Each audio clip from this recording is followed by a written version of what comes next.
losing it. Okay, so what are the differences between a mortgage lender and a servicer? That's great. There's a couple of things that we're going to go into here. It's not super difficult to understand. A mortgage lender is basically an originator. They're the ones that take the loan application and all your W-2s and bank statements on all that stuff and presents you with the options that you have to purchase that loan. You have multiple different types of loans, which we'll get to in another episode. But the lender will help you understand, coach you through credit issues, debt to income, and all that other stuff, and present you with the cost, your monthly PITI, principal, interest, tax, and insurance, and the closing costs, etc. And then he works with the lender. Sorry, there's a mortgage broker, and then there's a lender. Let's start this over again. The lender is the actual person who funds the loan. Okay, so think of it in 3 different steps, right? You work with me, I put you in touch with my lender, my loan broker, then he goes to different lenders, shops them around, and decides, hey, this is the best option for you. Here's 2 different options. You get to choose. You get to choose Rocket or Wells or Chase or whoever. But then he goes, Mr. Cooper, I think there's one out there right now. And then he goes and says, here's the best options for you. And then the lender, the loan guy, has all the money. He funds that loan, and then he sells it off to a third market, a tertiary market, which is a servicer. And it could be, it goes from Chase to Wells Fargo, and Wells Fargo buys that loan, not just your loan, but a package of loans. And they take care of sending you your little invoice every month. That's the difference. Now, a loan broker and a loan officer at a bank. Loan officer at bank, let's say you go to Wells Fargo and you talk to them about, hey, I want to buy a house. Great. They do the loan for you. They do all the options. They get the loan application. They get your credit report. They get all the paperwork from you, and then they present that to you. They're going to give you just the Wells Fargo option.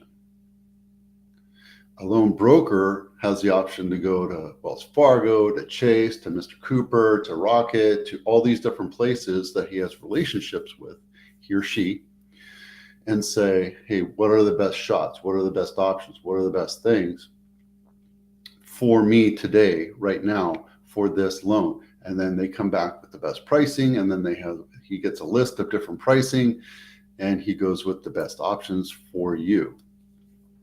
Hope that makes sense. Okay. Potential home sellers who wait more than a year share a common culprit. High prices. I've been telling you this for, 4 years. We've been suffering with 7% interest rates for the last 4 years, and we're still seeing that. That's keeping people from buying a house or from selling their house, because they might have a house, but they own it and it's worth, say, $1 million or $2 million, but they're not going to sell it because their interest rate is 2.5%, 3.5%. Where are they going to go back and sell that house and buy something a little bit better at 7%? Well, their mortgage payment just went doubled, basically, maybe even got close to tripled. So financially, it's keeping people from moving, which is, like I said in my title, is keeping home supply, homes for sale supply, low. So we're artificially holding the market down, but the supply is still there. Or, the demand is still there. So if we have demand that's higher than supply, prices will go up. And that's what we're seeing, even though we're talking about price reductions today. Get air conditioning now. The link is in the bottom. You can watch that video, but now is the time to get your air conditioning repaired, installed, or what have you, because when it gets hot, they get busy. And when it gets busy, prices go up, kind of like supply and demand. Home price reductions in Santa Clara County. These are all single family homes. We have 195 of them that have been reduced in price because sellers think they can attract the market instead of, they want to become, today's a bunch of typos. They want to be market makers instead of attracting the market. Guys, I'm telling you, if your house is worth what the agent is saying it's worth,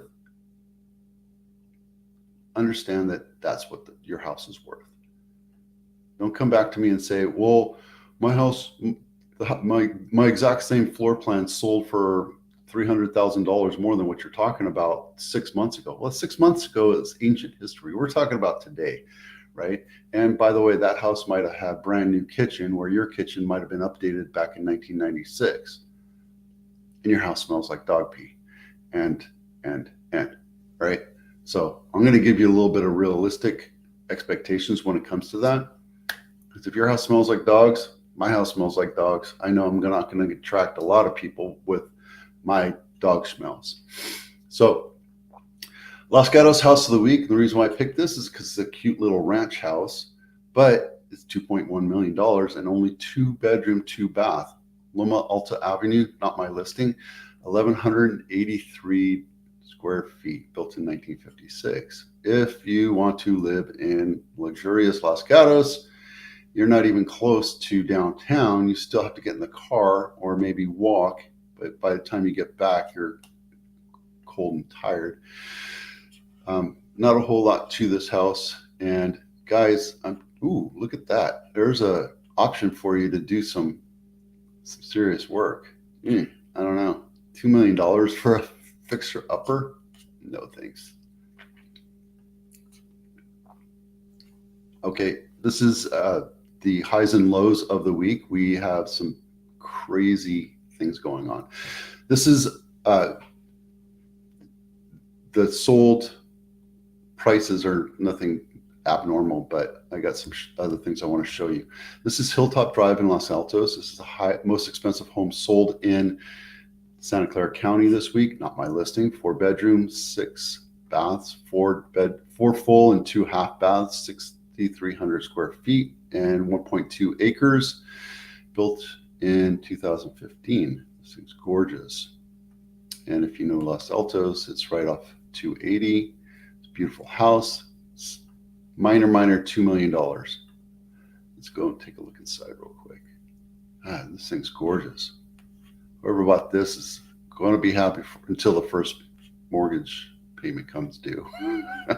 They probably pay cash for this. That's the way things go. Okay, so the lowest is, whoa. There we go. Miami Drive, not my listing, $710,000, 4% over list price. Took 3 days to sell, 3 bedroom, 2 bath, 1,000 square feet, 5,000 square foot home. And let's take a look inside here. Wow. Total. Geez. You know, guys, if you're going to do some, yeah, I get it. For this house, it totally makes sense. This house I wanted to talk about, though. 174% of list price. I'm telling you, when you attract the market, bring the market to you, you're going to get what the home value is. If you told me my house is worth $2.5 million in this case, you can do comps on this.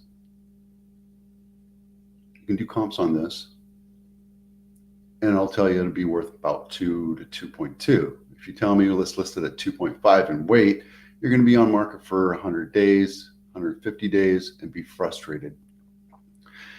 When you list it low, you're going to attract the market. They probably got 20 offers, and that was the highest offer. They probably negotiated it up a bit.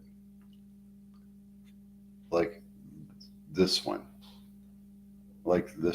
Agate Drive in Santa Clara County, in Santa Clara City, took 72 days to sell. Guys, I'm telling you, this is normal, right? This is a standard 3-bedroom, 2-bath, 1,500 square feet. Listing of the seller is like, my house is worth $1.9 million. No, it's worth what buyers are willing to pay. 72 days later, you drop the price and then you get a lowball offer because that's the only one you're going to. And now you're desperate and pissed off at your agent because you didn't listen to them. And wow, this is a flip gone bad. Look at this.